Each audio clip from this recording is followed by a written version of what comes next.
Rome is one of the most popular destinations in the world, and for good reason. Today, we share the best things to do in Rome. So the first thing you have to do once you are in Rome is to visit the Colosseum. Of course, this list was going to start with the iconic landmark, which was constructed between 70 to 80 AD, and at its peak held around 80,000 spectators.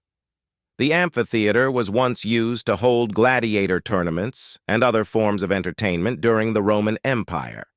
You can now take a tour of the Colosseum, learn about the history, and appreciate the famous structure and ancient architecture.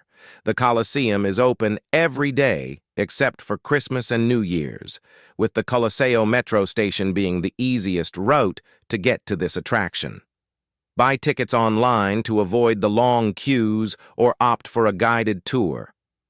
Located next to the Colosseum is the most important Roman ruins in Italy, the Roman Forum.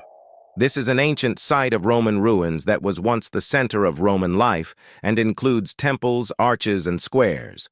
You can purchase tickets for entry to both the Forum and the Colosseum, but make sure you allow plenty of time to explore and wear comfortable shoes.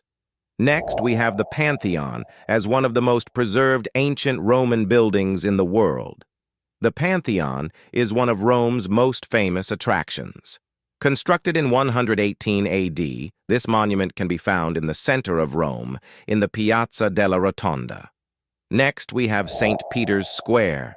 Ever wanted to visit a tiny country? In Rome, you can do just that. Head to St. Peter's Square to discover the Vatican.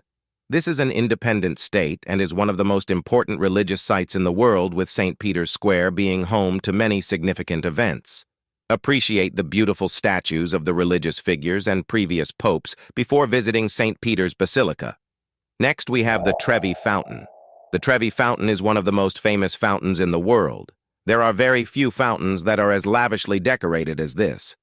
Constructed in 1762, the fountain pays tribute to the Roman god Oceanus, who is interpreted in the fountain riding his chariot. It has become a tradition to throw coins in the water for good luck, but doing so during the high season can be a struggle.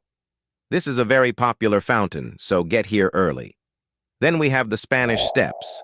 Whilst you're in Rome, make sure to head up the 135 Spanish Steps, connecting two popular squares together. At the top of the steps, you will find a large crucifix obelisk and the Trinità del Monte Church.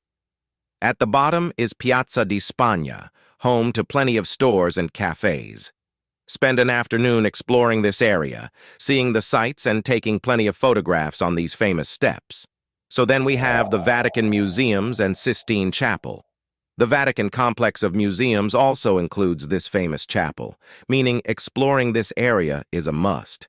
The museums are home to a variety of classical and historical artwork which has grown over many centuries, now holding 70,000 pieces of artwork. You can get yourself a jewel ticket, meaning you can visit the Sistine Chapel, one of the most renowned religious chapels in the world.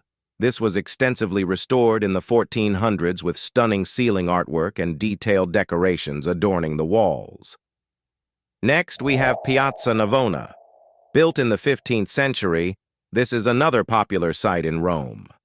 Not far from the Pantheon and Trevi Fountain, the square is a great place to enjoy a stroll, especially in the warmer months.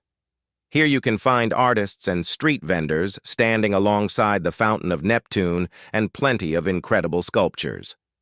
You also should visit Galleria Borghese. The Borghese Villa complex is an important art museum, home to fine art paintings, sculptures, and antiques. The building itself is impressive and beautiful, so allow plenty of time to view the masterpieces and explore the villa gardens. Another monument in the heart of Rome is the Altar of the Fatherland, dedicated to King Victor Emmanuel, who was the first king of unified Italy. This monument is near the Colosseum and the Pantheon, so include a visit here during your trip. At the front of the monument is a large bronze statue of the former king, and in the base of the monument is a museum that shows the history of the unification of Italy. Don't forget to like, share, and subscribe for more travel tips. See you in the next video. Until then, bye.